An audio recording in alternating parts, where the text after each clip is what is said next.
Going well. That's that new guy energy.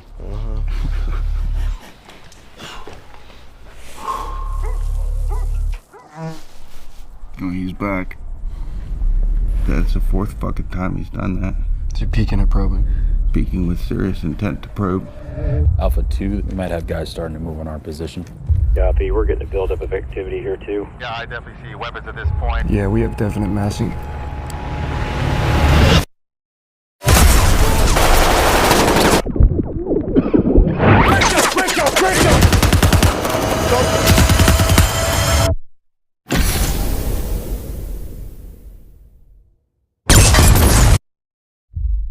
Redman 08 is profane. We're seeing activity converging to your north and south. This is Frogman 6 Romeo. We need evac at our last known position.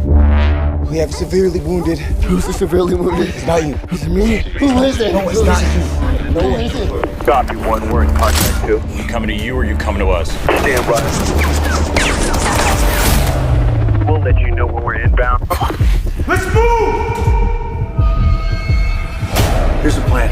EA 5 minutes, over. The scouts are gonna lead us out, and I'm bringing up the rear. Pop smoke. Smoke out? We are all coming back. OP1, they are en route to you. 3 minutes out! 3 minutes! Eyes on me and only me. Has anyone looked at you? I'm fucked up. 2 minutes out! 2 minutes! Where are you guys? Look for the blood and the smoke. Multiple bad guys trying to get to our position. Inbound! Inbound! Find cover! 1 minute out! We have enemy on our building and all surrounding buildings. Roger that, stand by. Going hot. You gotta get ready, man. This is gonna hurt. On my count. 1, 2, 3.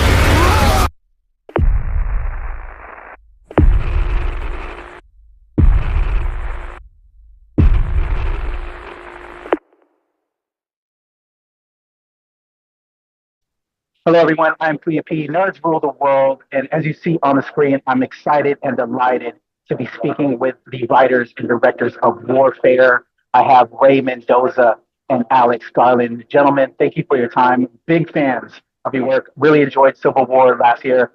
And it's really weird to say enjoyed Civil War because as a prior service guy and what that story is telling, you know, and you guys kind of said it last night at the Q&A for the screening. I'm a little bit of an anti-war. I'm actually coming at you from the Pentagon right now, which is weird. But I think it's also our responsibility. And as you said, Ray, you know, if we're called to fight, we answer the call. We'd rather not have everybody else get in there. So if I could start off with, again, I'm very big fans of you as a pairing. Can you talk about just how you two met up to, you know, I know you started on Civil War, but then bringing us Warfare. Well, so we started working together on Civil War. All I can say is Ray is super easy to work with and sort of straightforward and practical and just works and functions and delivers at a super, super high level.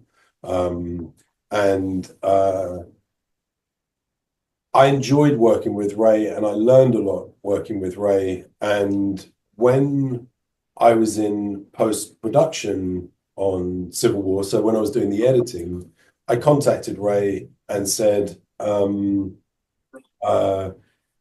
is there a story you are interested in telling? I was looking for the opportunity to make an ultra-realistic, real-time war movie, which would show a completely unfiltered and accurate account of war.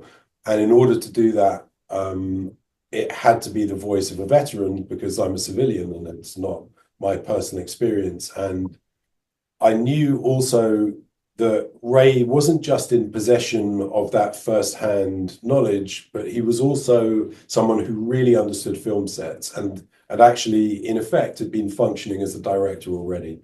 So I just called Ray and said, are you interested in doing this? And Ray said he was, and we took it from there. So the question to follow up with that is, if y'all wanted to do something ultra realistic, why that switch? Why would you want to go from something that is hypothetical in the long run, and make it and give such a real story to the audience so that they can see something, they can see that in real time. I think what I'd say is that within Civil War, obviously it was a fictional setup and a fictional premise, but within it, we attempted to treat combat quite realistically. I don't want to get too much into the specifics of the way we approached it, but the seeds for the film that we went on to make were sown during Civil War. If you look at the combat sequences within Civil War, you'll see Ray's fingerprints there, and you'll see them more expanded in this film. One of the things that grabbed me right at the beginning of the film, we see the group watching a music video, Eric Pride's Call on Me. That reminded me of sitting in Irving on my ship right before we came out and did, things. Can you talk about just the calling of young men to war and that camaraderie that's built and just those little special moments? Yeah, that video had a few purposes. One, which is you just identified, is really just like almost a timestamp, right? We all knew when that video came out. So just for storytelling, it was one way just to kind of give people, for me, music, that sticks in my mind, especially in the military. That's how I remember things. I'm like, oh yeah, that song. When I hear a song, it's at a shooting school or a driving school or whatever. So that's why I use that. And it was a way for us to show how youthful they were. And to show the relationships of these guys prior to them experiencing what they were about to experience. And that's all. It's just showing us, when you're in Iraq in early 2006, there's not a lot of, you can't stream movies like we do now. Everything was like analog. And it was hard to get movies. We do bootleg movies, which I'm sure you're aware of. And, you find anything to entertain yourself. And it became a ritual to watch this video, and we would just dance. And, guys, the next scene is two guys doing the dance in patrol. So, yeah.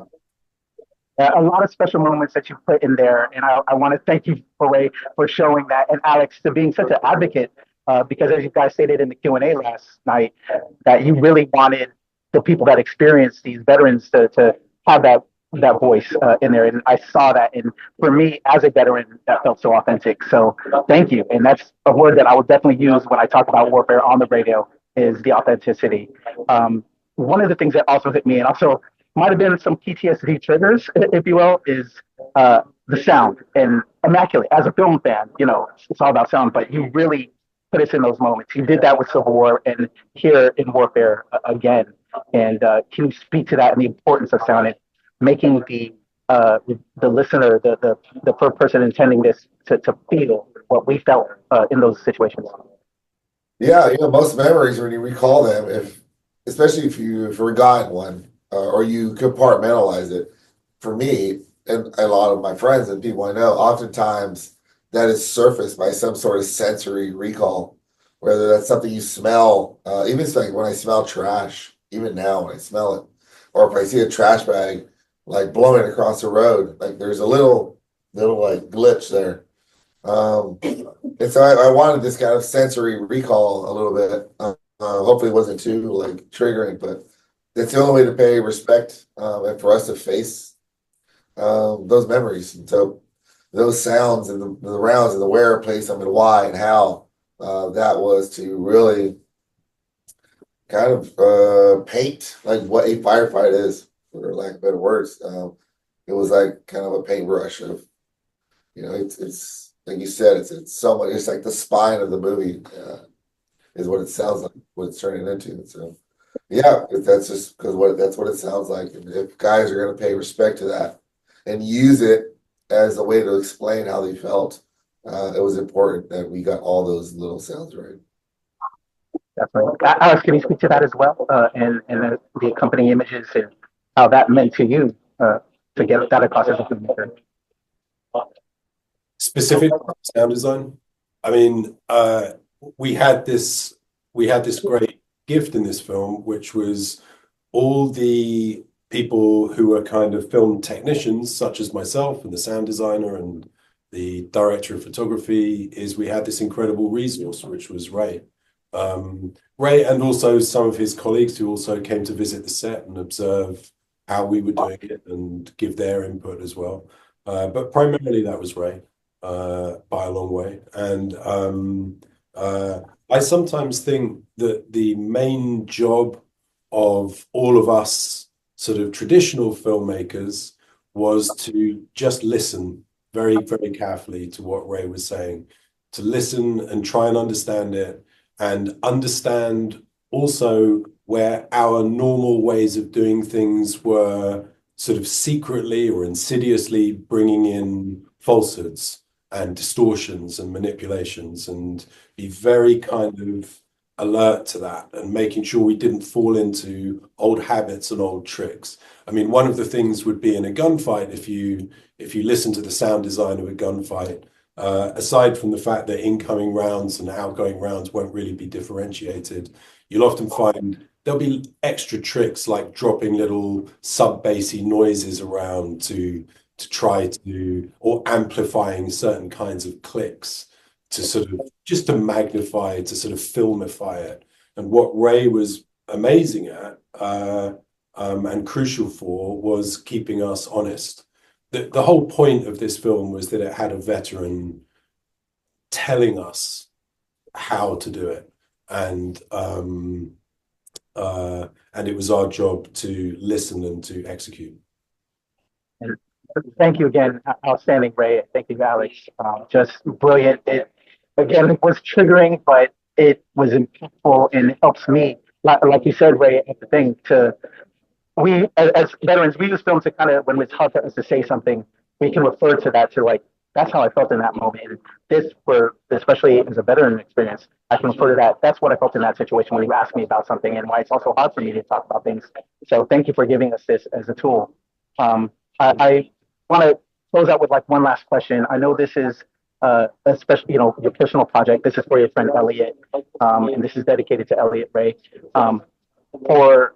Can you speak to that dedication, and also the lasting message you want this film to resonate with? I'm here at the Pentagon right now, to the soldiers that and the veterans that are here amongst me that will see this film, and what you want this film to speak to them.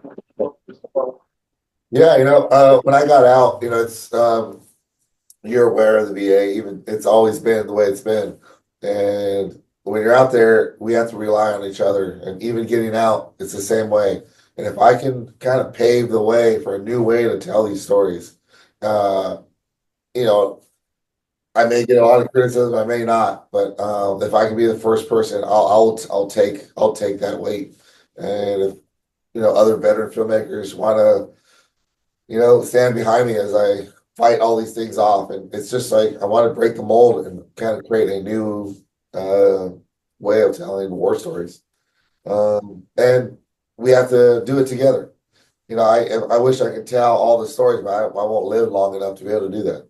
It's just I can't. So I encourage, if you're in the industry and you want to tell these stories, we all have to work together to help each other as well. This is the only way. That's how we were in the military, and we get out. It's just one person at a time. You can't do it by the thousands, but just start with one veteran at a time, and just make yourself available.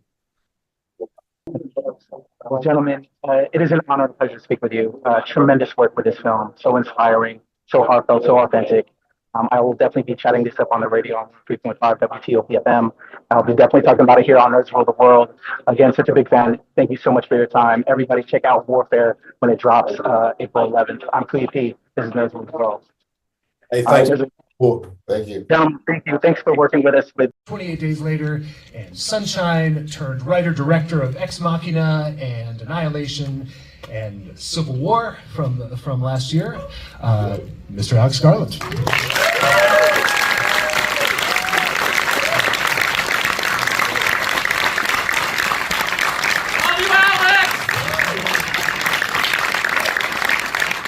And his co-writer, co-director of Warfare, A man who's was awarded the Silver Star for valor for the actions you saw recreated in this film, the events that day in Ramadi in 2006. Navy SEAL, combat veteran, Ray Mendoza.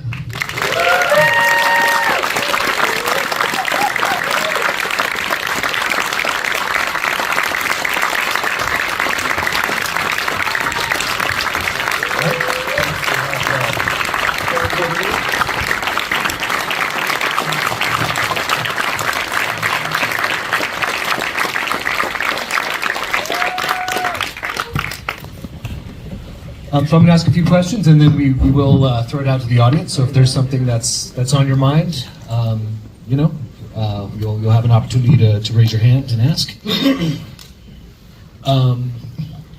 So just to begin at the beginning, how does a novelist turned screenwriter turned writer-director and a Navy SEAL find themselves co-writers and co-directors on a feature film? Dating app. I got asked by a stunt coordinator who I work with, very famous stunt coordinator, Jeff Dashnall, who I worked with in the past. There's some people in here that know Jeff. This movie came about. He sent the script to me. He said, "Hey, man, I think this is something right down your alley." I read it, and I was like, "Yep, it is right down my alley." And so, I got on board. I started working in stunts in other areas, but there's a lot of gun work if you've seen Civil War. So working with Dashnall on that, and then obviously there's the end DC piece, where that was like the heavy lifting for me in the movie, and that's where kind of really Alex and I started to really interact a lot more, and that's kind of that's where our relationship started and how. For those of you who saw, how many people saw Civil War last year? So I'm going to ask you guys, since that film, of course, culminates in a military assault on the city that we're in right now, have either of you been back here to DC? I know you didn't shoot that very, very believable, compelling climax of that film here, but is this your first time back in DC since Civil War? Yeah, this is going to sound very kind of cute, but actually, as we were coming into land today, both Ray and I did look at each other and were like, this is sort of eerie. I thought I was going to get chucked out as I landed. They were just like, fuck off, go home. But thankfully it didn't happen. So your earlier films, Alex, again, Annihilation and Ex Machina, these would kind of fall under the broad umbrella of science fiction. Now, 2 times in the space of a year, we have one film that's kind of about the deep polarization that we have in American politics, and one film recreating a primarily, not exclusively, American military operation. Is that just coincidence, or are you taking a greater interest in American subjects? Actually, I'll answer that seriously. Years ago, I did an adaptation of a novel by a British novelist called Kazuo Ishiguro, who wrote a book called Never Let Me Go. Really, really beautiful, quiet, powerful novel, which we made into a film. And I was talking to him, and he said, if you look at storytellers' careers, you'll see huge changes from story 1 to story 8. But if you look at story 5 to story 6, you'll see story 6 grew out of story 5. And I think this is a good example of that. Ray and I worked together on Civil War. I had an approach to Civil War which was to kind of take from the grammar of news footage and documentaries slightly more than cinema to an extent. And in the sequence, I'm very grateful, so many hands went up. So in the final sequence where some soldiers fight their way down a corridor towards the Oval Office, that was organised by Ray, and it used some of his colleagues, ex-colleagues, one of whom standing over there actually, as the military moving down the corridor. When I didn't give Ray any direction on that, Ray was functioning as a director with those soldiers. I just said, do what you guys would do. That was it. That was the only real note. I'll take care of the cameras and I'll take care of the photojournalists who are sort of covering this, but you just do what you do. So then when I got the footage back into the edit and I cut it together, I found that it was more interesting to avoid the time compressions that cinema normally does when it's editing something and leave in the exact rhythms of what Ray's world and Ray's colleagues do. This sort of strange staccato rhythm of a gunfight and the sort of inexorable movement and the explosions of violence and then the moments of reorganization. I found that really interesting, and it immediately occurred to me that something I've always wondered as a sort of speculation is, could you make a film that was trying to forensically recreate reality? Is this the thing to do it with? So it grew straight out of working with Ray, and I contacted Ray and said, listen, do you have an account of something that could last an hour and a half? We can slide the hour and a half around within a time frame, but we can't compress and expand the hour and a half because that would immediately to fall into the tricks and processes of cinema, really, time compressions and cutting characters or creating, over-dramatizing things, all that rubbish, or not rubbish, but all that stuff. And so yes, sorry, super long answer. I didn't mean it to be that long. It flowed straight out of Civil War in that respect.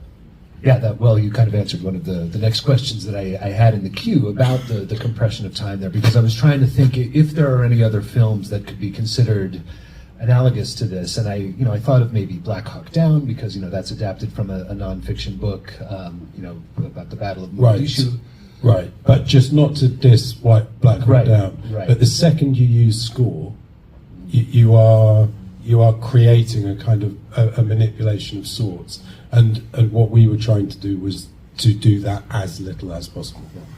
Well, and that film does compress time, and it does have composite characters and the storytelling tools that you denied yourself. And it sounds like that was the brief from the beginning. You went into it saying, we're not going to do this. Yeah, I'm gonna shut up now because Ray should speak. But what I'd say is, if anyone else is familiar with Dogma films, which was a sort of movement of cinema from, 20 years ago now, Swedish film, gave themselves some rules to work by. We were a Dogma-like film.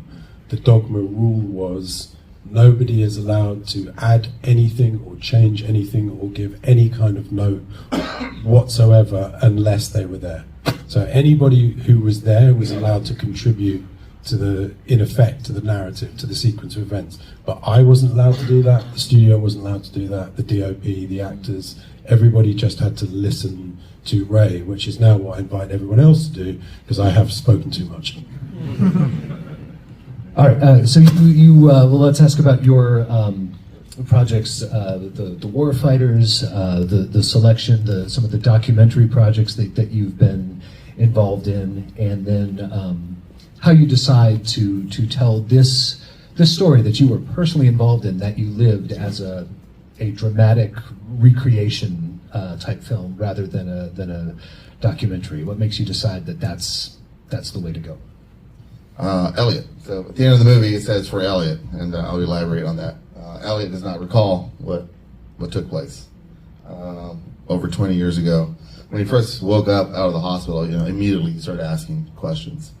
But it's a lot. There's a lot going on, and there's multiple perspectives of what happened. There's over 20 guys in that movie. And so when we write it all out in literary form, rarely do we forensically approach it and take all of our memories or our after action reports and put it into one single narrative. And I think he was having a really difficult time understanding that, because we all have imagery of it. And year after year he would send emails to us and asking to retell the story, and he would have questions. And so once I got into the business, that was kind of like a driver for me, a motivator to say one day I want to do a visual medium for him. And it was a journey. I pitched it a few times, but if you know the business, I didn't have the clout. I don't think I had the experience. I'm glad it happened when it happened. With War Fighters, for example, that was, obviously an attempt to get back to the community and kind of a precursor to this. but learning the arts of filmmaking, learning what worked, what doesn't work. Because I didn't want it. I wanted a voice not only for Elliot. That was kind of where the rules came from. If it didn't happen, because I wanted this to be for Elliot. I wanted to know what we knew, to saw or to see what we saw, to hear what we heard. And in some cases, to smell what we smelled. I remember on set, we were throwing smoke grenades and the gun's going off, and he's texting me. He's like, "I remember this smell." So he doesn't remember the incident, but it was all for him. And with that, the rules, obviously followed, which is we're not allowed to invent anything. So that's kind of the why, the journey to ultimately making the decision. I mean, the decision to do it was a hard one. There's lots of stories, with the 20-year war. There's so many stories. I caught up a lot of friends, like Ranger friends, Green Beret friends, you name it. And there's like these stories over 20 years that really resonate through the military and the veteran community. Battle Fallujah, Battle Ramadi, Takugar, there's a lot. So there's lots of stories to tell. And I really had to ask myself, was I ready to tell this story? Because it was going to kind of open up this can of worms, or this, I compartmentalized it for so long, and so I had to be ready to open that up. That was trusting Alex, building that relationship with Alex, and knowing that he was going to help me be accurate to that. I love that you guys use the tagline, "Everything is based on memory," because I feel like I, just as a film goer, I have an aversion to the phrase "based on a true story," because because then what follows is not going to be true. That's the problem. But I want to ask, what about like the Rashomon effect? Different people will remember things differently, even if it's not something as traumatic as combat. It's a really interesting question. I found it completely fascinating personally. I have to say that when I began this with Ray, the intention was to try to recreate reality and therefore to make an honest war film. Okay, so that was the intention.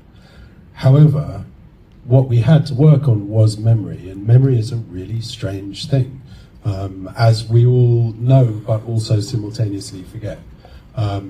So memory is subject to all sorts of different things. One is it's subjective. It's also affected by the passage of time. It's hugely affected by things like concussion or shock or trauma. And so the whole film very quickly became about confronting different accounts of the same thing. Sometimes they would corroborate, sometimes they wouldn't, sometimes they just required unpicking. So Mikey Sowers and Brian Alazawi, two of the people that you see in this film, both said, "Yeah, I was in a machine gun fight on the balcony on the roof of this house, but I couldn't tell you who was with me." And so we were able to figure out that both these guys were up. They didn't say the other one was there, but they both knew they were there and somebody else. That's a perfect example.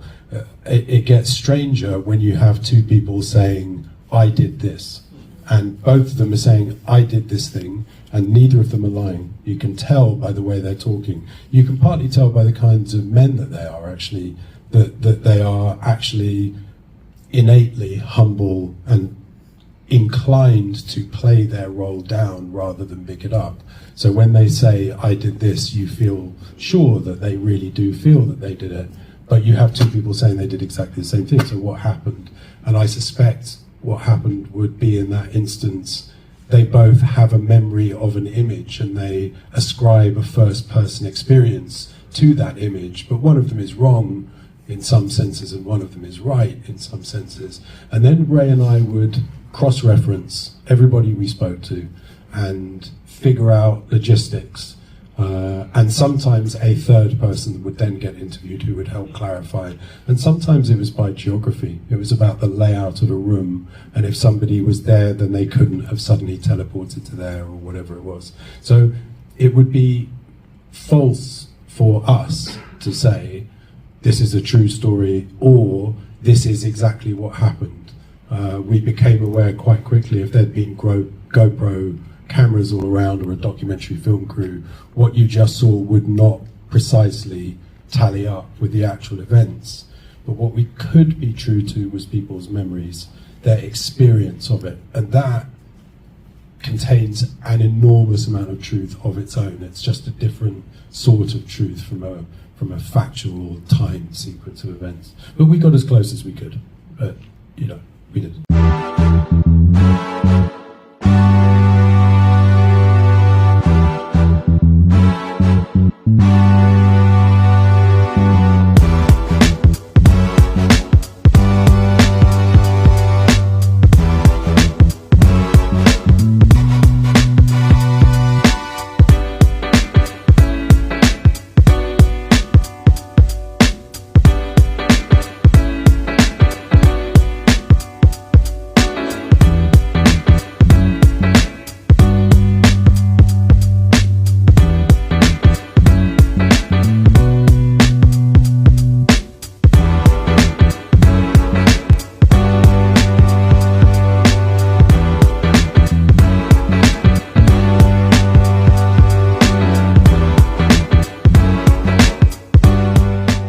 Nerds rule the world.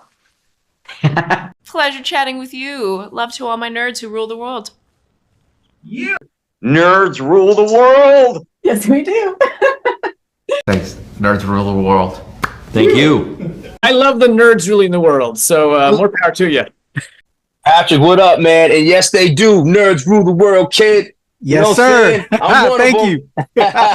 Awesome. Kuya P, nerds rule the world. Hello. Yes, they do. Yes. Oh, nerds rule the world. I got. It's in the title of your show, like nerds rule the world. Like I want more black weirdos on screen, and I don't feel like we ever get to see that very much. Thank you so much. Nerds do rule the world. Yes. Thank you. Thank you, nerds rule. Love it. Hello, Sarah. Hello, Julian. Yes, Rock on. I love it. Thank you so much. It's good to see you. I love Nerds Rule the World. But yeah, there's a heavy nerd component, man. Yeah. And at the end of the day, if you ask me, nerds rule the world. So absolutely. And you're right. Nerds do rule the world. We're just the best. Yes. Thank you, ladies. Nerds so much. Yes. Thank you, guys. Bye. It's your boy Kuya P. Nerds rule the world. Thank you so much, guys. I appreciate you. do. They rule the world, all right. Yes. Take care, Tony. Thank you, guys. All right, I see it. Hello, Alex. Hello, Ray. I'm Patrick Strange with Nerds Rule the World, as well as WTOP FM Radio here in DC. I had the pleasure of seeing the screening last night. Tremendous film. And as a U.S. Navy veteran, thank you for your service, Ray. And it really touches me with this film. About what we go through out there. So I guess we'll kick it off now. And again, thank you for your time. I'm gonna do a 3, 2, 1 count real quick to help me with my edit, if you don't mind.